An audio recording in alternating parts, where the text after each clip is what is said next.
Good morning, good morning, good morning, my brothers and sisters. Good morning, and welcome, welcome, welcome to another Good Morning Grief Devotion. It's your boy, Pastor Corey Allen Duncan Sr. So happy and excited to have this wonderful opportunity to come to you on this morning to lead you in a very special way and yet another Good Morning Grief Devotion. Hey, this is the daily grief devotion that is strategically designed to help you to navigate through your grief one day at a time. What is grief? I'm so glad you asked. Grief, my brothers and sisters, it is the natural and normal response to loss, change, and transition that results in the expressions of feelings and emotions.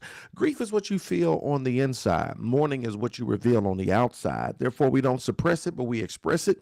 We don't ignore it, but we explore it. We don't conceal it, but we reveal it. We don't lock it up, but we let it out. And that's why we shout good morning, because morning is indeed a good thing. And I'm so glad that you are with us as we continue to help you to navigate through your grief journey.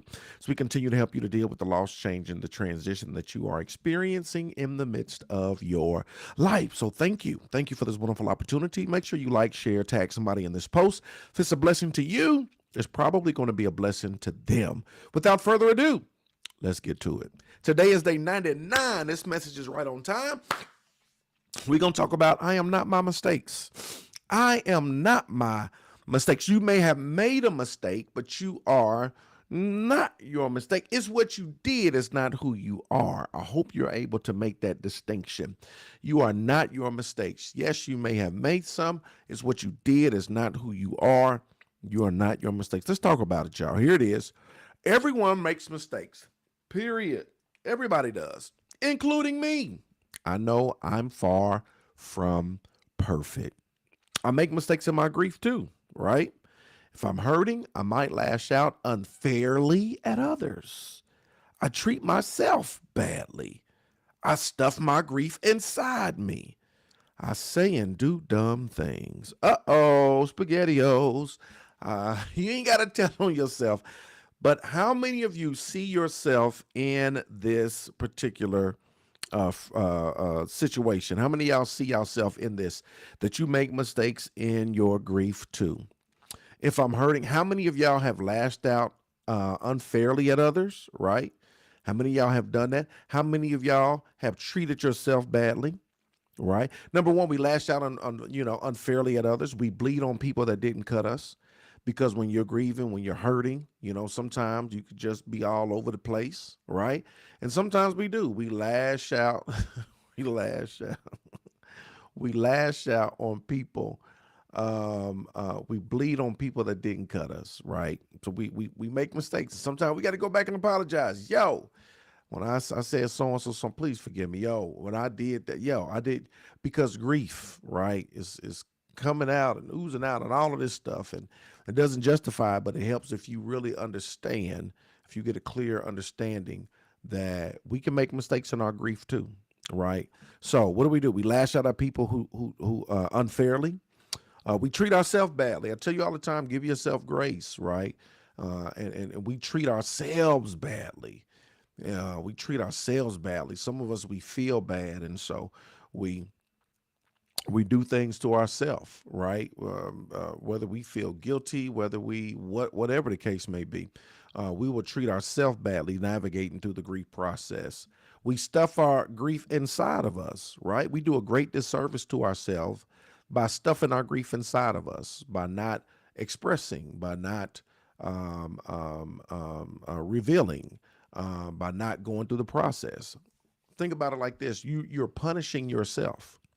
When you grieve but don't mourn, you're punishing yourself. You're stuffing your grief on the inside of you.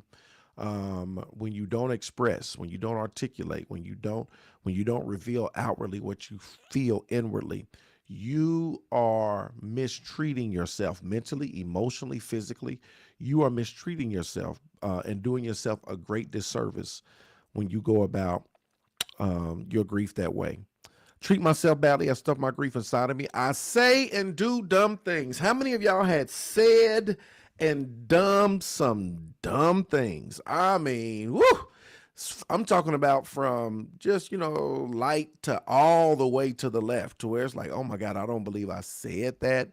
And there's some things you'll probably take to your grave because you'd be like, I don't believe I did that when I was going through my grief. Like, oh my God.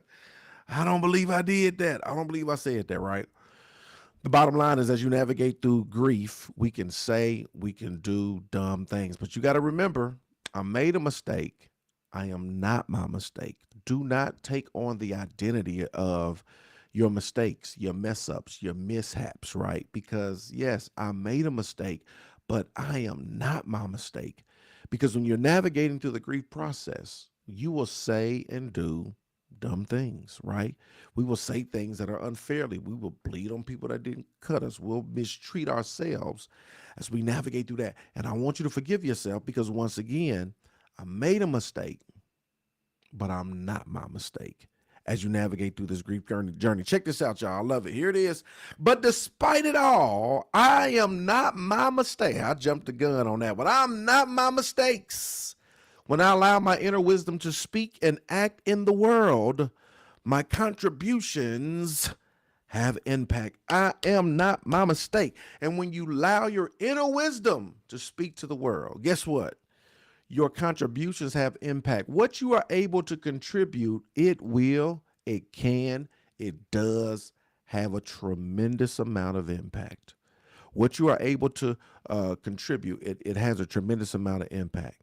This is the true me. This is the essence of who you are, not your mistake, not your mess up, not your mishap. No, when you are able to share your wisdom, when you are able to allow your inner wisdom to speak and act in the world, those contributions have impact. And this is your true self. Look at the final thought, y'all. I think, speak, and act from the true me. It says form, but it's from see, I made a mistake right there. From the true me. I think, I speak, and I act from the true me. Today is day 99. This message was right on time.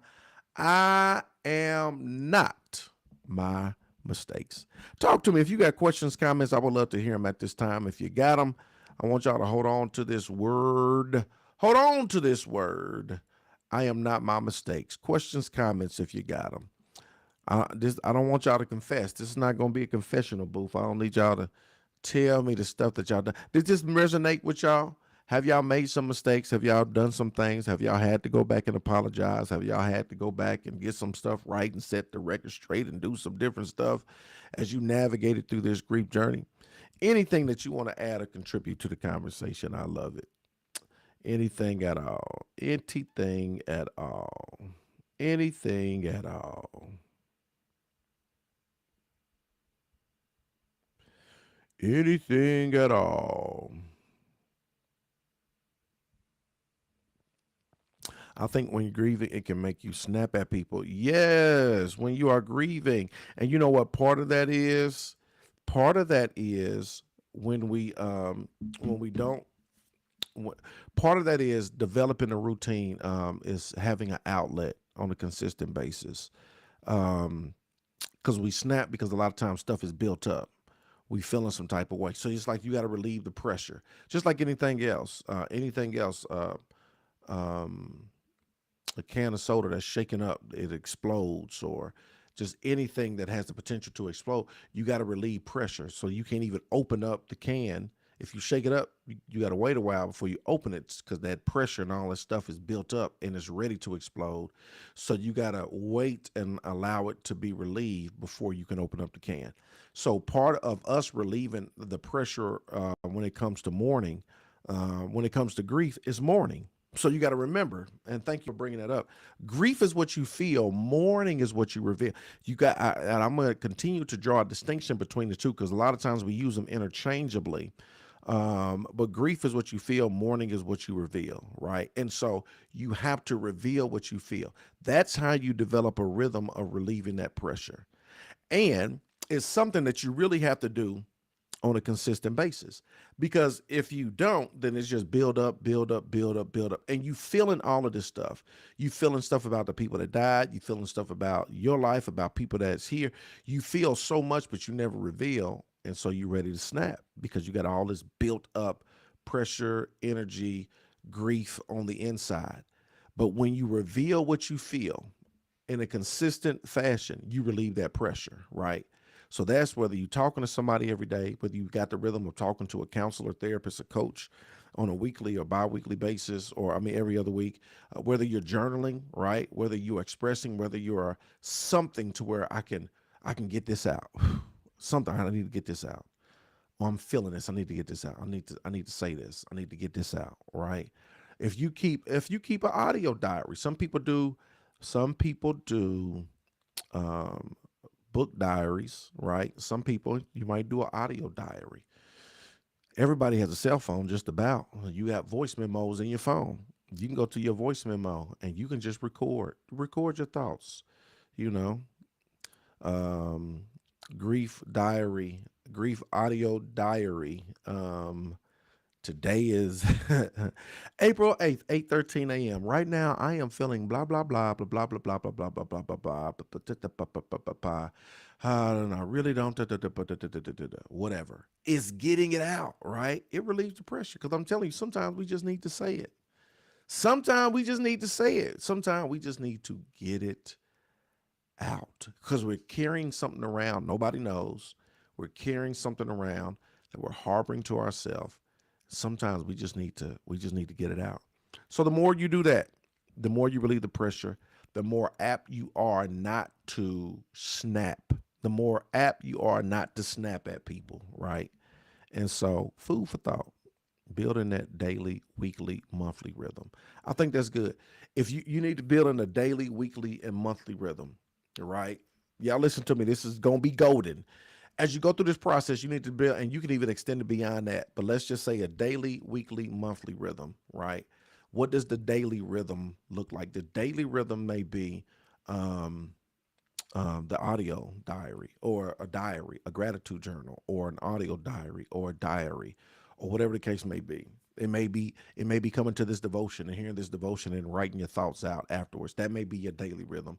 A weekly rhythm might be seeing a therapist, right, or a coach or something, right? And so you may do that every single week for a period of time, or you may alternate. You may be seeing a therapist and a coach, and so one week I see my therapist, one week I see my coach. I don't, that could be a weekly. A monthly rhythm may be just a day to get away. I'm gonna build in the rhythm of every month. I'm gonna have a day to get away as I just process, right, my grief, or I just go do something, right. Um, or you can flip it. Your weekly rhythm may be a day to get away, right, and your monthly rhythm may be seeing it. I don't know, but if you build in a daily, weekly, monthly, a daily, weekly, monthly, you build that ongoing rhythm of release, right? It'll help you to navigate through the process. It'll help you to navigate through the process. That was good right there. I hope somebody wrote that down. Y'all getting $1 million wisdom for free. Build you a daily, weekly, monthly rhythm. Remember, mourning must have movement. Mourning requires action, right? And so build in a daily, weekly, month, and it'll help you relieve that pressure. Yes, I have. When you know better, you do better. That's right. When you know better, you do better. Um, and in addition to the rhythm, it could be a grief group, it could be a grief buddy, right? We gonna have coffee every month or coffee every week or wine. I don't know what y'all do, but I'm gonna go to my group or I'm gonna go to my whatchamacallit, but my daily, weekly, monthly rhythm, right? To help you navigate through that. I am not my mistakes, period. Since I've been going through this, grieving is teaching me to get my will together. Yes, get it together because we don't know. We do not know. We want to have that together. So when whatever happens, we're prepared. Excuse me. I definitely made mistakes while going through. Thank God I know now I wasn't myself. Absolutely. Absolutely. That's good. Good morning, Julie Evans. I look back and say, but God. You hear me? But God. I have apologized more times than I can count for my outbursts. I seem to take my pain out on my closest friend. Yep, we hurt those that are closest to us. Oftentimes, it becomes proximity. We hurt the people that are closest to us. We lash out at the people that are closest to us. Um, And so, yeah, the good thing is you just want to own it. Now that you are aware, this whole platform is about awareness, education, and action. So now that you are aware, now that you've been educated, you can take the necessary action and do what you need to do, right? We can get sick if we don't let it out. Yeah, we can. Yeah. Good morning, Kelly Bivens. You're absolutely right. Physically, like literally, I've seen people literally become sick and go to the doctor, and the doctor says we can't find nothing. They run all kind of tests. You know what it is? It's grief because you didn't let it out, right? We can really become sick if we don't let it out. I have grief buddies. We meet at least twice a month. That is so beautiful. Who is that? It says Facebook user. So tell me, who who is that? I don't know who that is. It says Facebook user. We meet at least twice a month. I'm telling you, it all plays a part. Build your daily, weekly, monthly rhythm. I'm telling you, I'm giving y'all the game. I'm giving y'all the blueprint.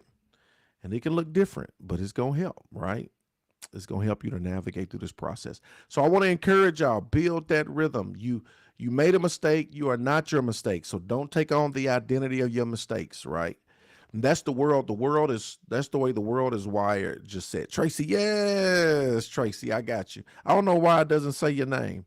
Yeah, you got your rhythm. Giving you the game. Um, yeah, so you want to build that rhythm, right? You definitely want to build that rhythm, and have that opportunity to do that. And it's just so very important as you navigate through that entire process. Yeah, you are not your mistake. You made your mistake. You are not your mistake. That's what the world does. Thank you for bringing me back. The world will identify you by your mistakes, right? They'll identify you by that thing, the woman with the issue of blood, or they'll say things that identify. Oh, that's the man who had the affair. Oh, that's the so and so who lost the. They identify you by that, and this is the thing. I made the mistake. I'm not my mistake. So don't take on the identity of your mistakes. You're going through grief. You're gonna make some. You just gonna make some in general in life, period. But definitely going through grief. But you become aware. You learn. You move forward. You begin to do better. And so, yeah, we're gonna navigate through that whole process. We gonna navigate through that whole process, and I'm super duper excited. So build your rhythm daily, weekly, monthly. And this is the thing. Every time the rhythm, it may not be always talking about the grief. It may be getting with a grief buddy just to have coffee. It may be getting with a grief buddy just to go to the movies, just to go to do a sip and see, to paint or something. But you building a rhythm of journeying. We journey together, right? When it comes to grief, we journey together. And so as we go together, we journey together to navigate through this thing called life, right? We will oscillate, right, between dealing with our grief, right, and also pulling back and doing something else, right? And so it's important for us to develop that mindset as we go through. Y'all got it, y'all. I appreciate y'all. Love y'all with the love of the Lord. I hope and pray y'all have a marvelous Monday, a wonderful week. Come on back tomorrow, 8 a.m. Eastern Standard Time for another Good Morning Grief devotion. I love y'all with the love of the Lord. It's Monday, so let's get ready to Monday.